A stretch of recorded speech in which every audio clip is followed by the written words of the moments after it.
right. Hi, everyone. We're here today to talk about parallel and perpendicular lines. Excuse me. So you've learned about how to graph a line, right? We've been working on that since the beginning of the year. And now you know how to write the equation of a line in slope-intercept form, point-slope form, and standard form. So now we're going to talk about how you can use those different equations to write equations for lines that are parallel or perpendicular. So the first thing we're going to do is define those, right? You guys probably know a little bit of these from elementary school. What are parallel lines? So this is a picture of parallel lines, right? They're lines that are never going to cross. They're always the same distance apart, right? So if I come over here and I measure the distance from this point to this point, it would be the exact same as if I measured it from here to here. They're always going side by side. And one thing we know about parallel lines is they always have the same slope, right? If I counted the number of spaces that had to go up and over between 2 points, they would be the same on both lines.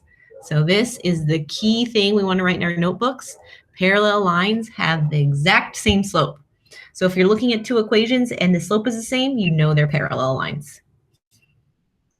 So let's look through this. Let's be given this list of linear equations. We have 4 different lines here, and they're asking us which ones are parallel.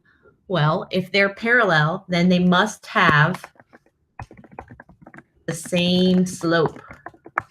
Not slope, slope. So we're looking for lines that have the same slope. All right, so I know the slope here. I know this is slope-intercept, and I see the slope is right there. The slope is -1/2. So let's just write the slope next to each of these and see if any of them are the same.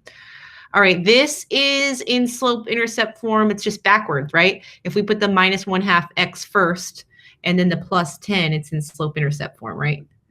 I'm not going to rewrite it, but we can basically swap those two terms around, and then the slope here is also -1/2. All right, so those two lines are definitely parallel because the slope is the same.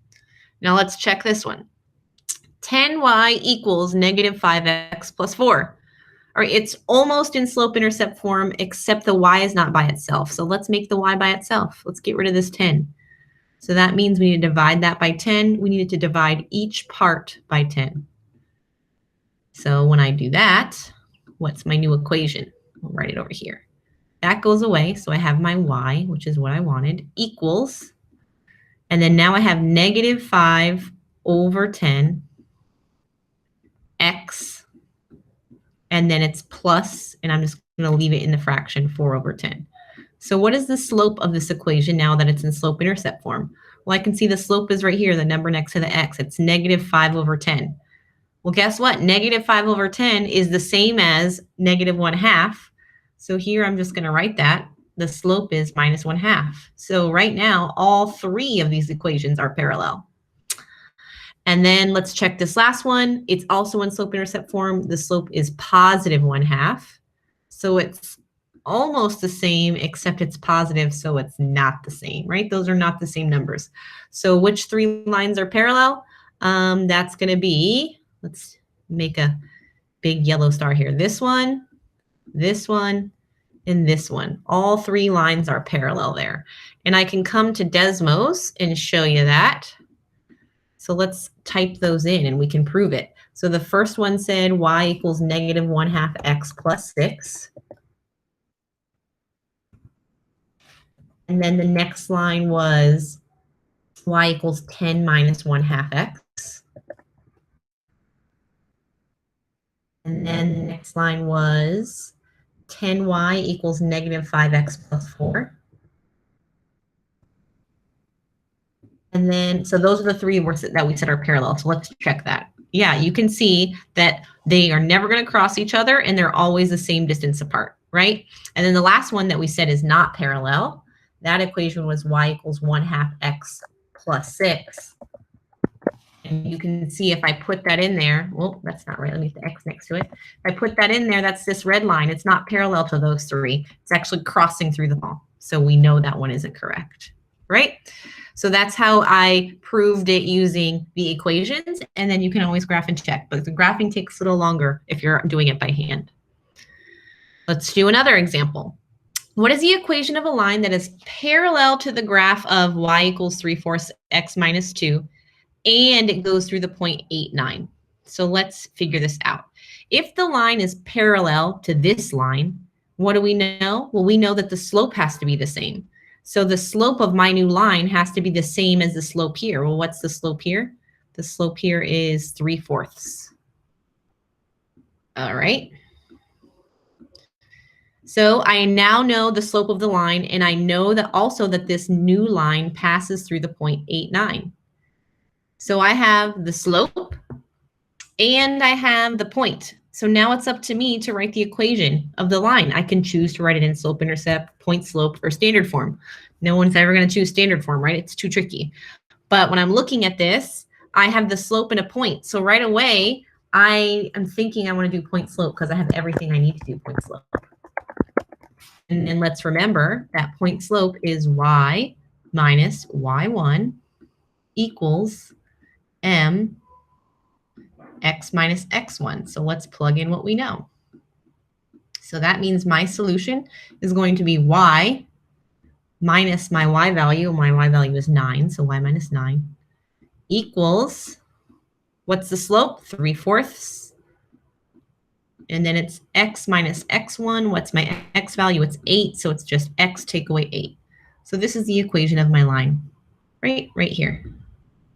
If I had to put it in slope-intercept form, I could move that 9 over and multiply that 3/4, but I don't need to. It doesn't tell us which way to write it, so I'm going to leave it at point slope.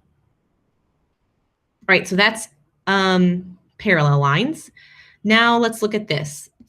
If we were in class, I'd be making you guys all graph this by hand, but we're not. So I'm going to show you a quick graph of these two lines on Desmos. So I'm looking at these lines, and I notice one has a slope of 3 and a y-intercept of +1, and this one has a slope of -1/3, and the slope or the b is equal to 2. So I'm going to focus in on the slope. So here the slope is a +3, so I know it's going up. And now the other slope of the line is a -1/3, so that's going down. So let's see what it looks like. There are those two lines, right? So the one with a +3x slope is red, and the one with a -1/3 slope is blue. What do you notice about these lines? They're definitely not parallel, right? Because they cross. How do they cross? They cross exactly perfectly at a 90-degree angle. They make a right angle. So these lines are what we call perpendicular. Hopefully a vocab word you remember from earlier math. So here's the official definition of perpendicular lines. Perpendicular lines are lines that intersect, they cross, to form right angles, right? So these are all right angles, 90-degree angles. And then this is the new piece of information talking about their slopes. Perpendicular lines have slopes that are opposite reciprocals. Opposite just means it's the opposite sign. So if it's positive, now it's negative. And if it was negative, now it's positive. And reciprocal, well, that just means flip it over, right? So if you want to write that word down here because you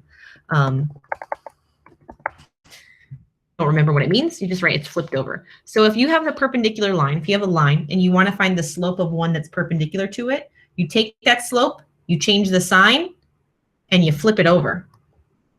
So I'm going to write that under here too. Change the sign.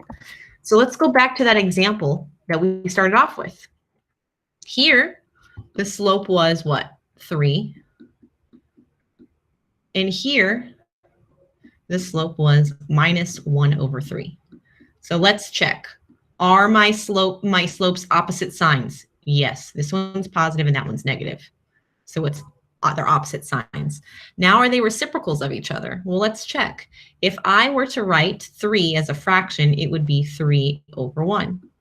If I flip that thing over, it's going to become 1/3. So yes, it is the opposite reciprocal. Different sign, and it's flipped over. Therefore, I know they're perpendicular. So let's try a couple examples. Same as before, it's asking us which lines are perpendicular now. So remember, if we're focusing in on that, all we care about is the slope. The y-intercept does not matter. The b doesn't matter. It's the slope that's critical here. So here the slope is -1/2.